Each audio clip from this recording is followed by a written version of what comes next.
be made emeritus professor at the University of California. It's a very serious thing. The University of California administers Los Alamos, at least they used to about 10 years ago, and he was never really a professor in the University of California, but he became an honorary emeritus professor at the University of California, and then he died in 1999. Let me say that I had the luck to meet Nicholas Metropolis.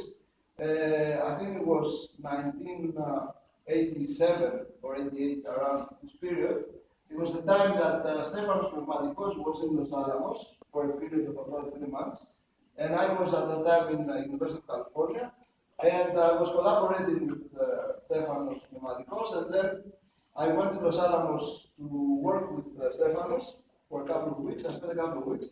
And at that time I was working on a problem in stochastic physics. And I gave a talk in Los Alamos. And one of the people in the audience was Nicholas Metropolis. Okay, we came with his polo tie and so on and so forth. He listened to my talk. I was a little bit shaken, obviously. And then after the talk, he came to the blackboard. And he asked me, because there was something in my talk, and he asked me, and we discussed on the blackboard. Very nice. And then he said, very nice work, congratulations. Okay, so I was very happy that this was my only encounter with Metropolis, but it was a very nice one. And so let's say a few things about his fundamental work. Okay, so there are 3 papers that actually Vasilis Kovanis helped me with setting up these transparencies here. So there are 3 famous papers where Metropolis is involved. One is this paper in the Journal of Chemical Physics. I don't know how many citations does it have. 28,000 as of yesterday. 28,000 citations. It's a and it's a very old paper. People usually don't cite papers after a certain point. This is what year is 53. Okay. So 28,000 citations.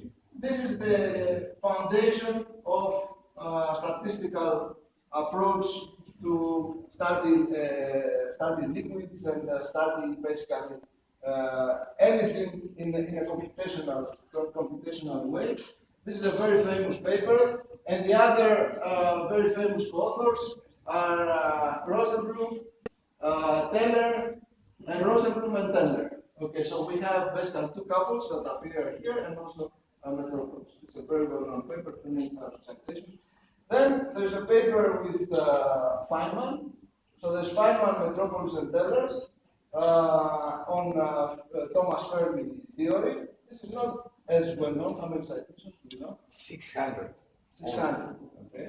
So a little bit lost from the other one. But nevertheless, we chose this because there is I didn't know about this paper. There's a collaboration with Richard Feynman. This is the time that Feynman was ready to go to Cornell. Metropolis back to Los Alamos, and Teller perhaps to California, right? To go to Lawrence Liverpool. Okay, that's another paper. And by the way, this is Metropolis, right? Richard Feynman on the left, Nicholas Metropolis, and Edward Teller on the right. And then, of course, there's another very famous paper with Stan Ulam, which is the Monte Carlo method. This is what it's a bread and butter, basically, in statistical physics, and not only. And this is another fundamental paper. Stan Ulam was also another person that stayed many years in Los Alamos and he was more a mathematician, and he has put his also fingerprint in this type of work.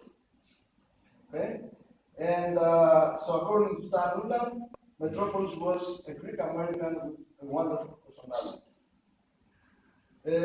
So he was an avid skier and tennis player until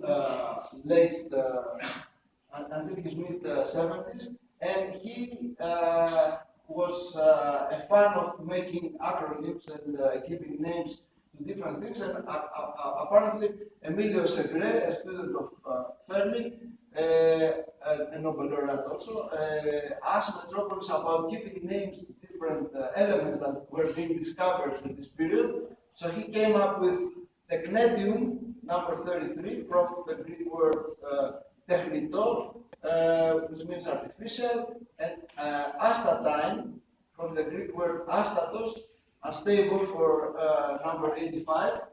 He suggested the name Monte Carlo, okay, for the Monte Carlo method.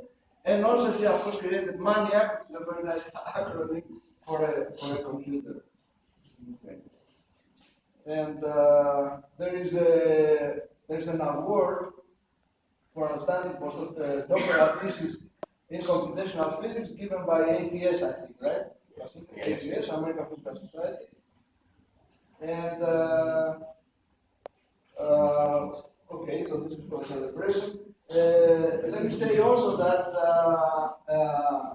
the center, the computing center in Los Alamos, is also called, as we found out, Nicholas Metropolis Center. And I was in contact with Alan Bishop, who is the, let's say, number 2 in Los Alamos, and a person that we know very well. And we tried to bring him here, but he was not, he was very busy to come at least for this event. And let me say that he was very happy that we actually give the name of Metropolis also to our center here. So I hope that also in the future perhaps we have some more direct contact with Los Alamos. Okay, and thereby we can inaugurate our new computer, and it's up to Dimitris to deliver. Okay. Okay. Okay. Great. The champagne is here, you know, it's a virtual, I'm not saying computer, it's a virtual champagne. Okay, thank you very much.